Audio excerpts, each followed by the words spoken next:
नमस्कार छात्रों। अभी मैं बिहार बोर्ड के वर्ग 8 के विषय संस्कृत पाठ 3 का शीर्षक है अस्माकं देशः। इस पाठ को मैं पढ़ाने जा रहा हूँ। उत्तरं यत् समुद्रस्य हिमाद्रेश्चैव दक्षिणं वर्षं तद्भारतं प्राहुः भारती यत्र संततिः। जिसके उत्तर में समुद्र है और दक्षिण में हिमालय है। वर्षम तद भारतम प्राहु, उस देश को भारत कहते हैं।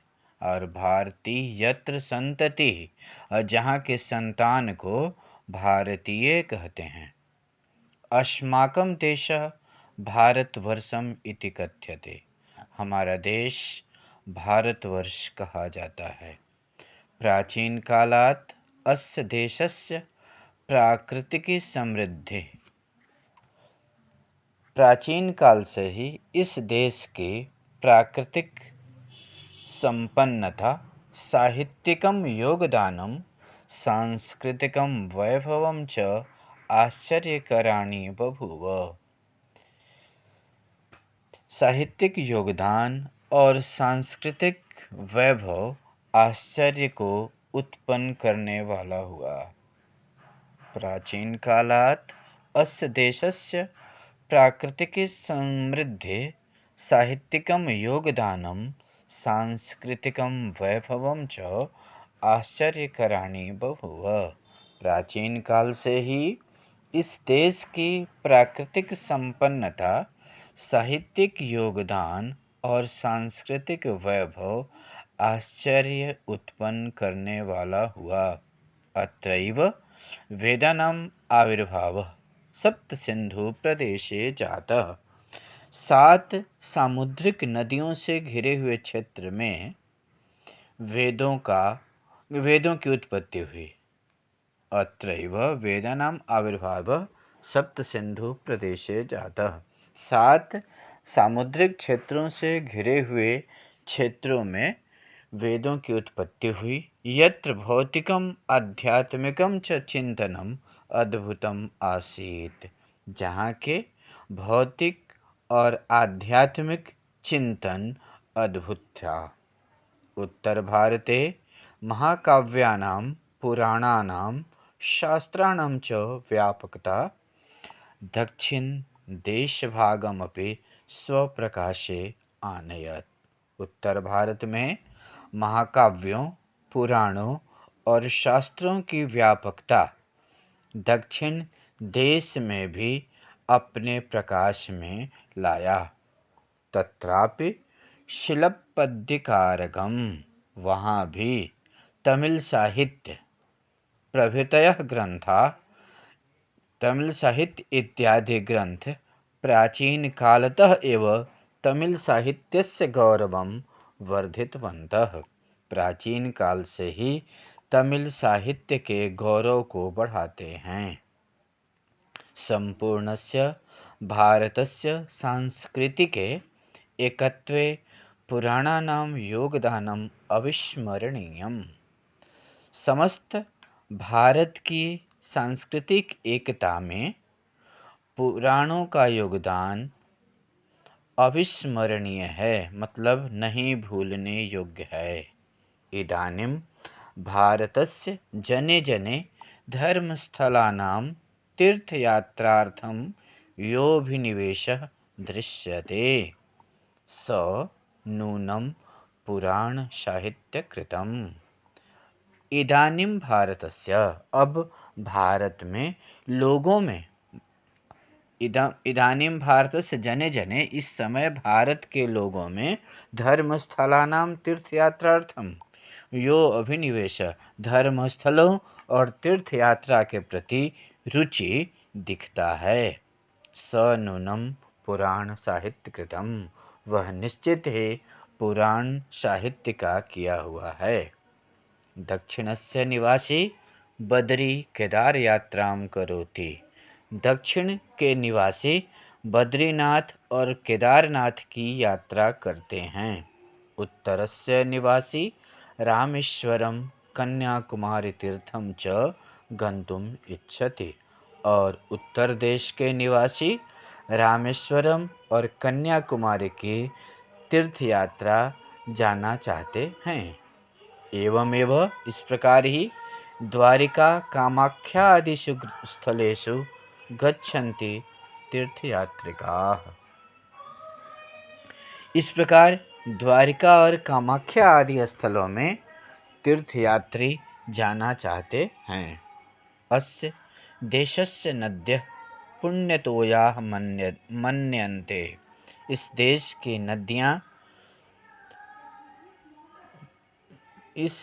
की नदियाँ पुण्य जल वाली मानी जाती हैं। पर्वताः पावनाः कथ्यन्ते, और पर्वत पवित्र कहे जाते हैं। वृक्षाः पूज्यन्ते, पेड़ पूजे जाते हैं। प्रकृतिं प्रति भारतीयानाम् आश्चर्यकरम् आकर्षणम् आसीत्। प्रकृति के प्रति भारतीयों का आकर्षण आश्चर्यजनक था। प्रकृतिं प्रति भारतीयानाम् आश्चर्यकरम् आकर्षणम् आसीत्। प्रकृति के प्रति भारतीयों का आकर्षण आश्चर्यजनक था। पूजनीयत्वात् प्रकृतिः प्रदूषणं पापं मन्यते स्म। पूजनीय होने के कारण प्रकृति के प्रति प्रदूषण पाप माना जाता था। अतएव पर्यावरणस्य कापि समस्या अत्र नासीत्। इसलिए पर्यावरण की भी समस्या यहाँ नहीं थी। पर्यावरणस्य कापि समस्या, पर्यावरण की भी कोई भी समस्या यहाँ नहीं थी। अस्मिन् देशे विज्ञानस्यापि महती प्रतिष्ठा आसीत्। इस देश में विज्ञान की भी बहुत प्रतिष्ठा हुई, अर्थात विज्ञान की उन्नति हुई। वास्तुशिल्पिनः विशालानि मंदिराणि निर्मान्ते स्म। वास्तुकार बड़े बड़े मंदिरों का निर्माण किए। भवनानि भव्यानि क्रियन्ते स्म, और सुंदर और आकर्षक भवन बनाए। आकाशपिंडानि ज्योतिर्विधिभिः अधीयन्ते स्म। आकाशीय पिंडों से ज्योतिषियों के द्वारा ग्रह, उपग्रह, नक्षत्र आदि का अध्ययन किया जाता था। अत्र चिकित्साशास्त्रमपि प्रगतिशीलम्। यहाँ चिकित्सा शास्त्र भी लगातार बढ़ने वाला था। गणितशास्त्रे शून्यस्य कल्पना भारतेन कृता। गणित शास्त्र में भी शून्य की कल्पना भारत के द्वारा की गई। येन दशमलव गणना प्रारभत, जिससे दशमलव की गणना प्रारंभ हुई। अन्य देशस्वपि गता, और दूसरे देश में गई। अर्थात गणित शास्त्रे शून्यस्य कल्पना भारतेन कृता, येन दशमलव गणना प्रारभत, अन्य देशस्वपि गता। गणित शास्त्र में शून्य की कल्पना भारत के द्वारा की गई, और जिससे दशमलव की गणना प्रारंभ होकर अन्य देशों में भी गई। भारतस्य प्राचीन गौरवं मध्यकाले किंचित तिरोहितम्। भारत की प्राचीन गौरव मध्यकाल में कुछ लुप्त हुई पराधीनतया, किंतु सम्प्रति शिक्षिता सन्तः जनाः आधुनिके विज्ञानेऽपि प्रतिभां दर्शयन्ति। भारतीयस्य प्राचीनगौरवं मध्यकाले किंचित तिरोहितम्। पराधीनता के कारण भारत के प्राचीन गौरव मध्यकाल में कुछ गायब हुए, कम हुए। किंतु सम्प्रति शिक्षिताः सन्तः, किंतु अब शिक्षित लोग आधुनिके विज्ञानेऽपि प्रतिभां दर्शयन्ति, आधुनिक विज्ञान में भी प्रतिभा को दिखाते हैं। सी.वी. रमन, जगदीश चंद्र बसु, मेघनाथ साहा, होमी जहांगीर भाभा, विक्रम साराभाई प्रभृतयः वैज्ञानिकाः आधुनिकभारतस्य गौरववर्धकाः। सीवी रमण, जगदीश चंद्र बसु, मेघनाथ साहा, होमी जहांगीर भाभा, विक्रम साराभाई इत्यादि वैज्ञानिक आधुनिक भारत के गौरव को बढ़ाए एवं महात्मा गांधी सदृश कर्मवीर। इस प्रकार महात्मा गांधी के समान कर्मवीर, रविंद्रनाथ ठाकुर सदृश साहित्यकार, रविंद्रनाथ ठाकुर के समान साहित्यकार, अरविंद सदृश दार्शनिक, अरविंद के समान दार्शनिक, राधा कृष्ण सदृश शिक्षक, राधा कृष्ण के समान शिक्षक, राजेंद्र प्रसाद सदृश स्थित प्रज्ञा इत्यादयः वर्तमान भारतस्य गौरवरूपा नेतारः सन्ति। राजेंद्र प्रसाद सदृश, राजेंद्र प्रसाद के समान स्थिर बुद्धि वाला वर्तमान भारत के गौरव के रूप में नेता हुए। संप्रति देशस्य विकासः सार्वत्रिकः वर्तते। अब देश का विकास चतुर्दिक है।